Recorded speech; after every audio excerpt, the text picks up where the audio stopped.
Hi friends, வணக்கம். Last வந்து 2 videos நம்ம வந்துட்டு ஸ்டிச்சிங் கிளாஸ் பற்றி பார்த்தோம். இப்போ வந்து இது 3வது வீடியோ. இந்த வீடியோ பார்க்கறதுக்கு முன்னாடி நீங்கள் லாஸ்ட் நான் சொல்லி கொடுத்தது எல்லாமே ப்ராக்டிஸ் பண்ணிகிட்ருப்பீங்க அப்படின்னு நான் நம்புகிறேன். அதே மாதிரி உங்கள் கமெண்ட்ஸில் எனக்கு அப்பப்போ அப்டேட் பண்ணிகிட்டே இருங்க. உங்களுடைய விருப்பத்துக்கு தகுந்த மாதிரி தான் என்னால் சொல்லித்தர முடியும். அதனால் நீங்கள் உங்களுடைய கமெண்ட்ஸில் உங்களுக்கு என்ன வேணுமோ அதை நீங்கள் வந்து தாராளமாக நீங்கள் கேட்கலாம்.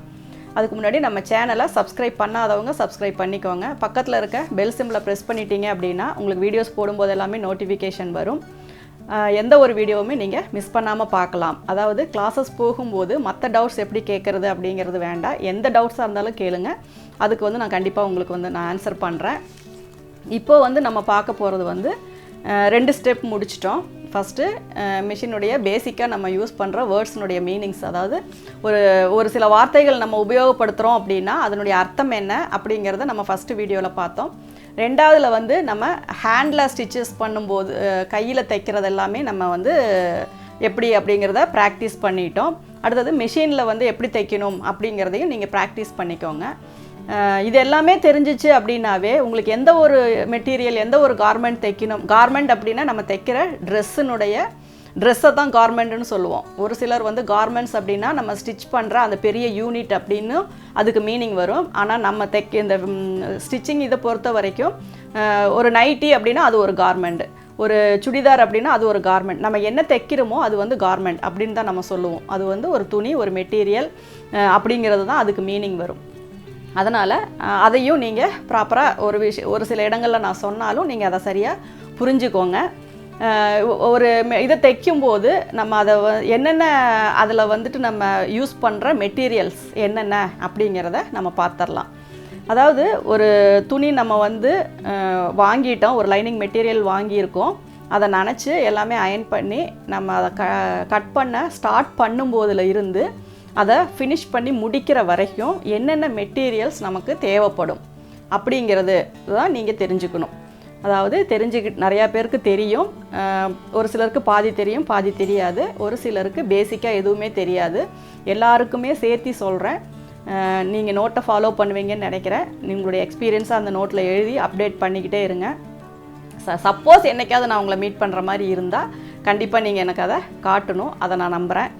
இப்போ வந்துட்டு ஒரு யூஸிங் மெட்டீரியல்ஸ், ஒரு கார்மெண்ட் ஸ்டிச் பண்ணுறோம் அப்படின்னா அதுக்கு என்னென்ன மெட்டீரியல் நம்ம யூஸ் பண்ணணும் அப்படிங்கிறத பார்த்துக்கோங்க. ஃபஸ்ட்டு நம்ம அயன் பாக்ஸ் வேணும். அயன் பாக்ஸ் அப்படிங்கும்போது நீங்கள் வந்து சும்மா ரஃப்பாக ஒரு கேன்வாஸ் அயன் பண்ண, ஒரு சுருக்கமான மெட்டீரியல் அயன் பண்ண, அந்த மாதிரியான ஒரு இதுக்கு வந்து அயன் பாக்ஸ் வந்து தேவைப்படும். அதாவது உங்கள்கிட்ட இருக்கா இல்லையா அப்படிங்கிறத நான் கேட்கல, என்னென்ன மெட்டீரியல் வந்து யூஸ் பண்ணணும் அப்படிங்கிறது தான். ஏன்னா அந்தந்த இடத்துக்கு தகுந்த மாதிரி தான் நம்ம எல்லாத்தையுமே யூஸ் பண்ணுவோம். இதெல்லாம் இருந்தால் தான் நான் ஸ்டிச் பண்ணுவேன் அப்படிங்கிறதா கிடையாது. நம்ம நல்லா தைக்கிறோம், நமக்கு நல்லா ப்ராக்டிஸ் இருக்குது அப்படின்னா நம்ம என்ன மெட்டீரியல் என்னென்ன எக்யூப்மெண்ட்ஸ் நம்மகிட்ட இருக்கோ அதை வச்சு நம்ம தைக்கலாம், தாராளமாக தைக்கலாம். ஆனால் ஒரு ப்ரொசீஜர் படி நம்ம போகும்போது என்னென்ன தேவைப்படும் அப்படிங்கிறத நீங்கள் கண்டிப்பாக தெரிஞ்சுக்கணும்.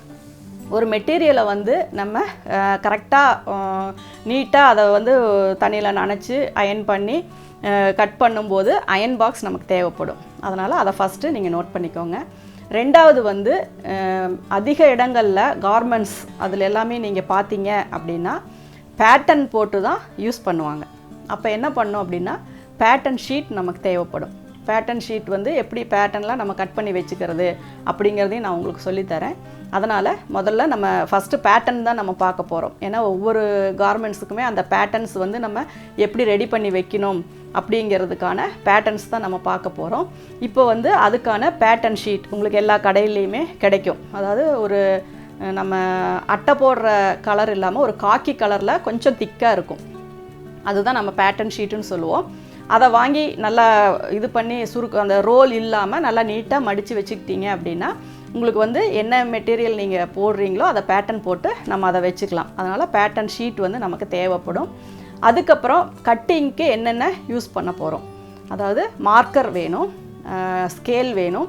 ஸ்கேலில் வந்து என்னென்ன வெரைட்டிஸ் இருக்குது அப்படின்னா எல் ஸ்கேல் இருக்குது. இந்த எல் ஸ்கேல் நம்ம ஏன் யூஸ் பண்ணுறோம் அப்படின்னா கீழே அந்த எல் மாதிரி ஷேப்பு வரனால கீழே துணியோடைய ஸ்ட்ரெயிட் வந்து உங்களுக்கு கரெக்டாக வருதா அப்படிங்கிறது தெரியும். ஏன்னா நம்ம நார்மலாக ஒரு கோடு போடும்போது அந்த கோடே நமக்கு நேராக இருக்கா கிராஸாக இருக்கான்னு தெரியாது.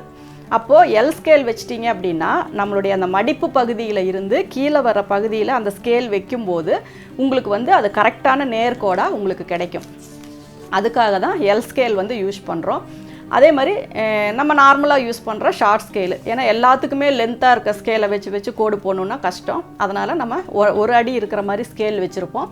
அந்த ஸ்கேலை வந்து நம்ம யூஸ் பண்ணிக்கலாம். அதே மாதிரி ஆம்ஹோல் வந்து பர்டிகுலராக வரைய கஷ்டமாக இருக்கிறவங்க வந்து ஆம்ஹோல் அந்த ஸ்கேல் வந்து வாங்கிக்கலாம். அதுக்கப்புறம் பெண்டு ஸ்கேல்னு இருக்குது. அது ஒரு சிலருக்கு அந்த ஷேப் வரைகிறதுக்கு, கேதரிங் பேண்டாக இருக்கட்டும், அந்த சுடிதாருடைய சைடு ஷேப்பாக இருக்கட்டும், அதை வந்து நம்ம கரெக்டாக பெண்ட் பண்ணி வரைகிறதுக்கு பெண்டு ஸ்கேல் வந்து இருக்குது. அது பேண்ட்டுக்கு இருக்குது, சுடிதாருக்கு இருக்குது, எல்லா இதுக்குமே பெண்ட் ஸ்கேல் நமக்கு கிடைக்கும். அதே மாதிரி armhole, long scale, short scale, L scale, இது எல்லாமே ஸ்கேல் வெரைட்டியில் இன்னும் நிறையா இருக்குது. ஆனால் இது மட்டும் நமக்கு இருந்தால் கூட போதும். நார்மலாக ஒரே ஸ்கேல் இருந்தால் கூட நம்மளால் பண்ண முடியும். ஆனால் இதிலெல்லாம் இருக்குது, இதெல்லாம் யூஸ் பண்ணுவாங்க அப்படிங்கிறத நீங்கள் தெரிஞ்சுக்கோங்க. அதுக்கப்புறம் நீடில் வந்து உங்களுக்கு தெரியும், கையில் எம்மிங் பண்ணுற ஊசி வேணும். அதுக்கப்புறம் பெரிய ஊசி வந்து சைஸ் கேட்குறீங்க. சைஸை பொறுத்த வரைக்கும் எனக்கு எல்லா இடத்துலையும் ஒரே மாதிரியான சைஸஸ் வந்து இது பண்ணுறதில்ல. இருந்தாலும் நான் அதை கொஞ்சம் அப்புறமா உங்களுக்கு கேதர் பண்ணி சைஸஸ் சொல்கிறேன். நல்லா பெரிய ஸ்கேல், பெருசாக, அதாவது ஒரு மொத்தமாக இருக்கணும், எட்ஜு வந்து ஷார்ப்பாக இருக்கணும். அந்த மாதிரி இருக்கும்போது நீங்கள் ஊசி குத்தி எடுக்கும்போது அந்த இடம் ஹோல் வந்து நல்லா தெரியணும். அந்த மாதிரி இருந்தால் போதும். லாங் எவ்வளோ இருக்குது அப்படிங்கிறத பற்றி நமக்கு இல்லை. ஷார்ட்டாக கூட இருக்கலாம், ஆனால் திக்காக இருக்கணும். தின்னாக இல்லாமல் திக்காக இருக்கணும். அப்போ தான் நீங்கள் ஹோல் போட்டு எடுக்கும்போது அந்த இடம் வந்து அந்த ஹோல் வந்து அப்படியே இருக்கும். நீங்கள் ஸ்டிச் பண்ணி முடிக்கிற வரைக்கும் அந்த ஹோல் அப்படியே இருக்கும். அந்த பர்பஸ்க்காக தான் யூஸ் பண்ணுறோம். அதனால் நீங்கள் அந்த ஊசியை பார்த்தே நீங்கள் வாங்கிக்கோங்க. அது சைஸ் வந்து எப்படி அப்படிங்கிறத பற்றி எனக்கு ஒரு ஐடியா இல்லை. ஏன்னா நான் மறுபடியும் எனக்கு தெரிஞ்சால் நான் உங்களுக்கு கண்டிப்பாக நான் அதை சொல்லிடுறேன். அதே மாதிரி மெஷின் நீடில், இது வந்து மேக்ஸிமம் நம்ம ரொம்ப 14ஆம் நம்பர் யூஸ் பண்ணால் போதும். நம்ம சுடிதார், ப்ளவுஸ் இதெல்லாம் தைக்கும்போது ஒருவேளை நல்லா திக்காக காட்டன் மெட்டீரியல்ஸாக தைக்கிறீங்க அப்படிங்கும்போது மட்டும் நீங்கள் 16 வாங்கிக்கோங்க. இல்லாட்டினா 14 சைஸ் வாங்கினீங்கன்னா போதும். ஓவர்லாக் மிஷின் இருந்துச்சு அப்படின்னா அதனுடைய ஊசி தனியாக இருக்கும், அதை வாங்கிக்கோங்க. அதுக்கப்புறம் பாபின், கேஸு, நூல். பாபின் வந்து கரெக்டாக உங்களுடைய கேஸுக்கு செட் ஆகி ஃப்ரீயாக ரோல் ஆகிற மாதிரியான பாபின்ஸ் தான் யூஸ் பண்ணணும். ரொம்ப இழுக்க வராமையோ இல்லை வெவ்வேறு மாதிரியான பாபினோ அப்படியெல்லாம் யூஸ் பண்ணாதீங்க. பாபினை பொறுத்த வரைக்கும் ஒரே கம்பெனி, ஒரே சைஸு, ஒரே மாதிரியான பாபின் அந்த கேஸுக்கு நீங்கள் போட்டிங்க அப்படின்னா கேஸில் வந்து உங்களுக்கு எந்த ப்ராப்ளமும் வராது. ஸ்டிச்சஸும் ஃபர்தராக உங்களுக்கு ப்ராக்டிஸ் ஆக நல்லா நீட்டாக வரும். கேஸும் அதே மாதிரி தான். மிஷினுடைய அந்த இதுக்கு தகுந்த மாதிரி வாங்கிக்கோங்க. சப்போஸ் எக்ஸ்ட்ரா வேணும்னா, ஏன்னா மிஷின்லேயே ஒன்று இருக்கும், எக்ஸஸாக வேணும் அப்படின்னா அதை வாங்கிக்கோங்க. த்ரெட்டு வந்து நிறைய கம்பெனிஸ் இருக்குது. கோட்டு, வர்தமான், மூன், இந்த மாதிரி நிறைய கம்பெனிஸ் இருக்குது. உங்களுக்கு மேக்ஸிமம் ஒரு நார்மலான காட்டன் த்ரெட்டு தான் நம்ம யூஸ் பண்ணுவோம். வேறு சில்க் த்ரெட் இதெல்லாமே நமக்கு வந்து ஸ்டிச்சிங்க்கு வந்து யூஸ் ஆகாது. அதெல்லாமே எம்ப்ராய்டரி இந்த மாதிரி போயிடும். மேக்ஸிமம் பிளாக் த்ரெட் வந்து எப்போவுமே உங்களுக்கு குவாலிட்டி கம்மியாக தான் இருக்கும். ஏன்னா அது அடிக்கடி கட் ஆகிற மாதிரி தான் இருக்கும். அது எந்த கம்பெனியில் நீங்கள் வாங்கினீங்களோ அந்த ஃபால்ட் வரத்தான் செய்யும். அதே மாதிரி அந்த நூலை நீங்கள் எடுத்து பார்க்கும்போது அதில் நிறைய பிசுறு இல்லாமல் இருக்கணும். ஓரளவுக்கு நிறைய பிசுறு இருந்துச்சுன்னா அடிக்கடி கட் ஆகும். அதனால் அந்த நூல் எடுத்து பார்க்கும்போது பிசுறு இல்லாமல் அது டபுள் இதாக தான் இருக்கும், ஏன்னா ட்விஸ்டடாக தான் இருக்கும். அந்த மாதிரி த்ரெட்டு நீங்கள் யூஸ் பண்ணிக்கோங்க. இதெல்லாமே பேசிக்காக நான் சொல்லும்போது தான். மற்றபடி நீங்கள் எங்கே போய் த்ரெட்டு வாங்கினீங்கனாலும் எல்லாம் ஒரே மாதிரி தான் இருக்கும். அதுக்கப்புறம் ட்ரிம்மர் வந்து நம்ம கட்டிங் எல்லாம் முடிச்சிட்டோம் அப்படின்னா அப்பப்போ நூல் கட் பண்ணுறதுக்கு ஒவ்வொருத்தருக்கும் மெஷினில் வந்து சிசர் வச்சு பெரிய கத்திரிக்கோல் வச்சா டிஸ்டர்பாக இருக்கும். அந்த மாதிரி இருக்கவங்க சின்னதாக ட்ரிம்மர் இருக்கும், அதை வாங்கிக்கலாம். அது இருந்துச்சுன்னா உங்களுக்கு சின்ன சின்ன இடத்துலலாம் கட் பண்ணுறதுக்கு ஈஸியாக இருக்கும். அப்புறம் கத்திரிக்கோல் உங்களுடைய சைஸு கட்டிங்க்கு எப்படி வேணுமோ அதுக்கு தகுந்த மாதிரி மேக்ஸிமம் வந்து அதனுடைய சைஸஸ் வந்து நான் உங்களுக்கு அதில் எப்படி இருக்குது அப்படிங்கிறத நான் உங்களுக்கு சொல்லிடுறேன். அதுக்கப்புறம் அதான் மார்க்கர் சொல்லிட்டேன். டேப்பு, மெஷர்மெண்ட் டேப்பு வந்து அதுவும் நான் சொல்லியிருக்கேன். ஒயிட் டேப்பு தின்னாக இருக்கிற மாதிரி வாங்கிக்கோங்க. அதே மாதிரி டேப்பை அடிக்கடி மாற்றுங்க. டேப் ஒரே மாதிரி வச்சுருந்தீங்கன்னா அது கொஞ்ச நாள் ஆக ஒரு மாதிரி இழுத்துட்டு போயிடும். அந்த மெஷர்மெண்ட்டில் வந்து வேரியேஷன் வந்துடும். அதனால் ஒரு குறிப்பிட்ட காலத்துக்கு அது ஒரு மாதிரி ரஃப் ஆகி மடமடன்னு ஆகிறதுக்கு முன்னாடி அந்த டேப்பை வந்து நீங்கள் மாற்றிட்டு நீங்கள் வேறு டேப்பை வந்து அப்பப்போ யூஸ் பண்ணிக்கோங்க. அதுக்கப்புறம் பென்சில், பேனா, நோட் புக்கு, அப்புறம் ஸ்டாப்லர் வேணும், பால் பின் வேணும். இப்போ இது எல்லாமே நீங்கள் வந்து கலெக்ட் பண்ணிக்கோங்க. இது எல்லாமே நீங்கள் நோட்டில் வந்து என்ட்ரி போட்டு ஒவ்வொன்றும் அதனுடைய பர்பஸை எழுதிக்கோங்க. ஏன்னா நான் இப்போ நீடில் அப்படின்னா ஹெம்மிங் பண்ணுறதுக்கு, ஸ்டிச்சிங் பண்ணுறதுக்கு அதனுடைய சைஸஸ், அதனுடைய இது எல்லாமே நீங்கள் அதில் எழுதிக்கோங்க. அதே மாதிரி மெஷின் நீடில் எப்படிங்கிறத அதையும் எழுதிக்கோங்க. லாங் நீடில் அப்படின்னாவே என்னென்ன பர்பஸ் அந்த மாதிரியான எல்லாத்துக்குமே வந்து நீங்கள் அதுக்கான டெஃபினேஷன் நீங்கள் எழுதிக்கோங்க. சப்போஸ் நான் சொன்ன பர்டிகுலர் வேர்டுக்கு உங்களுக்கு மீனிங் தெரில அப்படின்னா நீங்கள் ப்ரௌஸ் பண்ணி பார்த்தீங்க அப்படின்னாவே உங்களுக்கு வந்து அதில் தெரியும். அந்த நீடில் அப்படின்னிங்கனாவே நீலினோட சைஸஸ்ஸு, அதனுடைய வேரியேஷன், அந்த டிசைன்ஸ் இது எல்லாமே உங்களுக்கு வந்து நெட்டில் கிடைக்கும். அதை கூட நீங்கள் பார்த்து ட்ராயிங் பண்ணிக்கிறதா இல்லை எழுதுறதா. ஏன்னா இப்போ நான் எடுக்கிற கிளாஸஸ் வந்து நான் இதை பெருமைக்காக உங்ககிட்ட சொல்லலை, எனக்குமே யாருமே சொல்லி கொடுக்காத விஷயங்கள் தான். நம்ம போய் தேடி தான் இதெல்லாம் கண்டுபிடிக்கணும். அதை ஒட்டுக்காக கேதர் பண்ணி ஒருத்தர் நம்மக்கிட்ட சொல்கிறாங்க அப்படின்னா நீங்கள் அதை சந்தோஷமாக அக்செப்ட் பண்ணிவிட்டு நோட்டில் எழுதிக்கோங்க. ஏன்னா நம்ம ஃபேஷன் டிசைனுக்கு போனாலும் சரி, இல்லை வேறு டெய்லரிங் ப்ராக்டிஸ்க்கு போனாலும் சரி, டெய்லரிங் கிளாஸுக்கு போனாலும் சரி, நம்ம ஒரு சில விஷயங்கள் தெரிஞ்சுக்கணும்னு நம்ம ஏக்கத்தோடு போகிற விஷயங்கள் வந்து நமக்கு யாருமே சொல்லித்தர மாட்டாங்க. நானும் கிளாஸஸ் போனது கிடையாது. ஏன்னா என்கிட்ட வர்றவங்க சொன்ன ஒப்பீனியன் தான் நான் சொல்கிறேன். இது என்னுடைய தற்பெருமைக்காக நான் சொல்லலை. உங்களுக்கு யூஸ்ஃபுல்லாக இருக்கிற இந்த சந்தர்ப்பத்தை நீங்கள் பயன்படுத்திக்கோங்கன்னு நான் சொல்கிறேன். அதனால் இப்போ நான் சொன்ன விஷயங்கள் வந்து நீங்கள் எல்லாமே நீங்கள் நோட் பண்ணிட்டீங்க அப்படின்னா தான் எனக்கு திருப்தியாக இருக்கும். அதனால் தயவு செஞ்சு அதை ஃபாலோ பண்ணிக்கோங்க. அடுத்தது வந்து கட்டிங் ப்ராக்டிஸ் அப்படிங்கும்போது இது வந்து ரொம்ப உங்களுக்கு பிடிச்ச விஷயம். ஏன்னா நிறைய பேர் ஒரு கையில் ஒரு சிசர் கிடச்சா எதை வேணாலும் வெட்டிக்கிட்டே இருப்பாங்க. அப்போ அந்த மாதிரி வந்து ஒரு இன்ட்ரெஸ்ட் இருக்கிறனால தான் அதை செய்ய முடியும். அது வந்து தப்பு கிடையாது. ஆனால் தேவையான பொருளை வெட்டாமல் ரஃப்பாக இருக்கிறத எதை வேணாலும் வெட்டிட்டு நம்ம ப்ராக்டிஸ் பண்ணிகிட்டே இருந்தோம் அப்படின்னா தான் அந்த கட்டிங்க்கு வந்து நமக்கு ப்ராக்டிஸ் கிடைக்கும். ஒரு ரஃப்பாக ஒரு பேப்பர் எடுத்துக்கோங்க. நான் சொன்ன அந்த ரவுண்டு, ஸ்ட்ரெயிட்டு, பெண்டு இது எல்லாமே நீங்கள் வரைஞ்சிட்டு அந்த ஷேப்பில் நிறைய கட் பண்ணி போட்டுகிட்டே இருங்க. பேப்பர் கட் பண்ணுறதுக்கு ரஃப்பாக சிசர் யூஸ் பண்ணிக்கோங்க. துணி வெட்டுற சிசரில் பேப்பர் வந்து கட் பண்ணாதீங்க. அப்புறம் அது மழுங்கிரும், மறுபடியும் அதை வந்து நம்ம சாண பிடிக்கணும். அதனால் நீங்கள் வந்துட்டு அந்த கிராஸாக வெட்டுறது, அதாவது நெக் பீஸ் கட் பண்ணுறது, ரவுண்ட் ஷேப்பில் கட் பண்ணுறது, ஆம்ஹோல் வளைவு கட் பண்ணுறது, வி கட் போடுறது, நாச் போடுறது. வி கட்னா இப்படி கண்டினியூஸாக அந்த சைட்லலாம் இது போடுற மாதிரி போடணும். நாச்சஸ் உங்களுக்கு தெரியும், சின்னதாக சிசர் கட் போடுறது.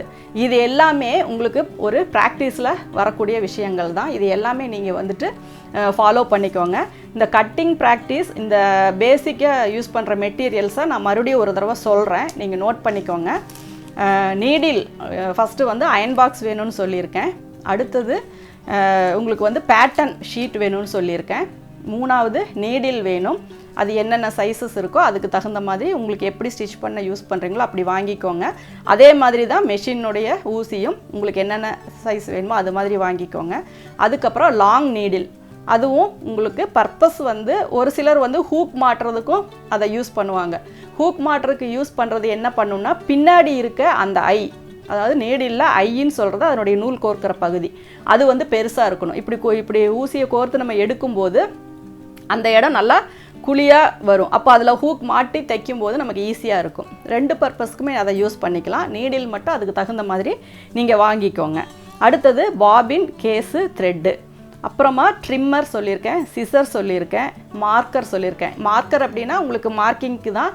அது மார்க்கிங்க்கு நிறைய திங்ஸ் இருக்குது. பென்சில்லையே இருக்குது, நம்ம வந்து மார்க்கர் இருக்குது, இது வந்து டெய்லர்ஸ் மார்க் இருக்குது. இந்த மாதிரி எது வேணுமோ அதுக்கு தகுந்த மாதிரி எல்லா மார்க்கர்ஸுமே டோட்டலாக நீங்கள் நோட் பண்ணிக்கோங்க. டேப்பு வந்து நான் சொன்ன மாதிரி சின்ன டேப்பு, நைலான் டேப்புன்னு சொல்லுவாங்க, அந்த மாதிரி வாங்கிக்கோங்க. Short scale, long scale, L scale, pen scale, armhole scale இது எல்லாமே வாங்கிக்கோங்க. த்ரெட்டு வந்து கட் பண்ணுறதுக்கு ட்ரிம்மர். அதே மாதிரி இன்னொரு இது இருக்கும், அது பார்த்தீங்க அப்படின்னா இந்த பிரிக்கிறதுக்கு இதுக்கெல்லாமே யூஸ்ஃபுல்லாக இருக்கும். த்ரெட் கட்டிங், அதுவும் ஒரு ட்ரிம்மர் மாதிரி தான். அதையும் கூட நீங்கள் யூஸ் பண்ணிக்கலாம், ஹெல்ப்ஃபுல்லாக இருக்கும். பென்சிலு, பேனா, நோட்டு, ஸ்டாப்லரு, பால்பின் இது எல்லாமே வந்துட்டு உங்களுக்கு யூஸிங் மெட்டீரியல். அது என்னென்னலாம் யூஸ் பண்ணுறீங்களோ அதுக்கான மெட்டீரியல்ஸ் எல்லாமே.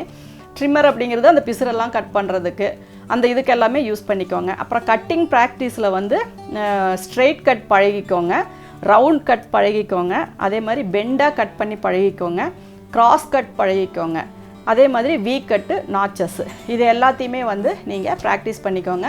இதனுடைய லிஸ்ட் எல்லாமே நீங்கள் இதில் வர நீங்கள் அதில் நோட் பண்ணிக்கிட்டீங்க அப்படின்னா உங்களுக்கு ரொம்ப யூஸ்ஃபுல்லாக இருக்கும். நானாக தான் சொல்லிகிட்டு இருக்கேன் யூஸ்ஃபுல்லாக இருக்கும் அப்படின்னு சொல்லிட்டு. முடிஞ்ச வரைக்கும் உங்களுடைய ஒப்பீனியனையும் நீங்கள் எனக்கு சொன்னீங்க அப்படின்னா தான் எனக்கும் அது ஒரு மாதிரி சந்தோஷமாக இருக்கும். இன்னொரு விஷயம் எக்ஸ்ட்ராவாக நீங்கள் பண்ணுறது, சும்மா இருக்கிற நேரத்தில் ட்ராயிங் வந்து போட்டு பழகுங்க. ட்ராயிங் அப்படின்னா நீங்கள் ஒரு இயற்கை காட்சி வரையணும் அந்த மாதிரி அதெல்லாம் வேண்டாம்.